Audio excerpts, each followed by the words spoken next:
আসসালামু আলাইকুম রহমতুল্লাহি ওয়া বারাকাতুহু। আজকে আমরা ডক্টর মোহাম্মদ ইউনূস সাহেবের জীবন বৃত্তান্ত সম্পর্কে বলবো। ডক্টর মোহাম্মদ ইউনূস জন্ম 28শে জুন 1940। ছিলেন একজন বাংলাদেশি উদ্যোক্তা, ব্যাংকার, অর্থনীতিবিদ, রাজনীতিবিদ এবং সুশীল সমাজের নেতা, যিনি আগস্ট 2024 সাল থেকে বাংলাদেশের অন্তর্বর্তী সরকারের প্রধান উপদেষ্টা হিসেবে দায়িত্ব পালন করছেন। ডক্টর ইউনূস শান্তিতে নোবেল পুরস্কার লাভ করেন 2006 সালে।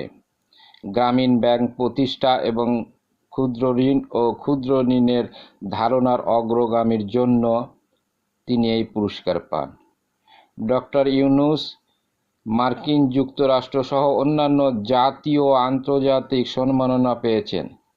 তিনি 2009 সালে United state presidential medal of freedom এবং 2010 সালে কংগ্রেশনাল গোল্ড মেডেল লাভ করেন। রাজ্য কংগ্রেসের স্বর্ণ পদক।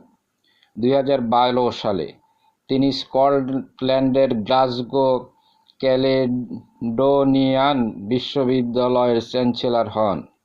এই পদটি তিনি 2018 সাল পর্যন্ত অধিষ্ঠিত ছিলেন।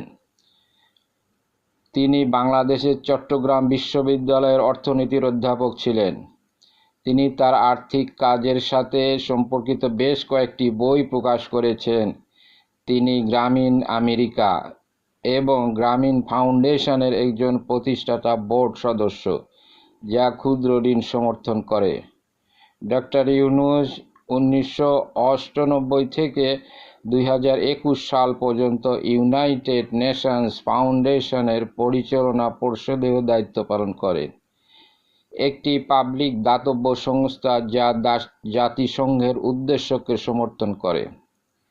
6 আগস্ট 2024 এ সংসদ ভেঙে দেওয়ার পর বাংলাদেশের রাষ্ট্রপতি মোহাম্মদ শাহাবুদ্দিন, সাবেক প্রধানমন্ত্রী শেখ হাসিনার পদত্যাগের পর ছাত্রদের দাবি অনুযায়ী বাংলাদেশের অন্তর্বর্তী সরকারের প্রধান হিসাবে ইউনূসকে মনোনীত করেন।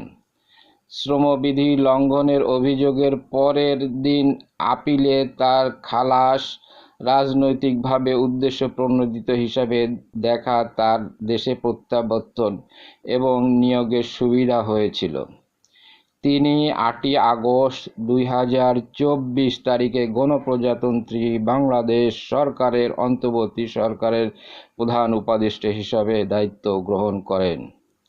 প্রাথমিক জীবন এবং শিক্ষা। 9টি সন্তানের মধ্যে তৃতীয়।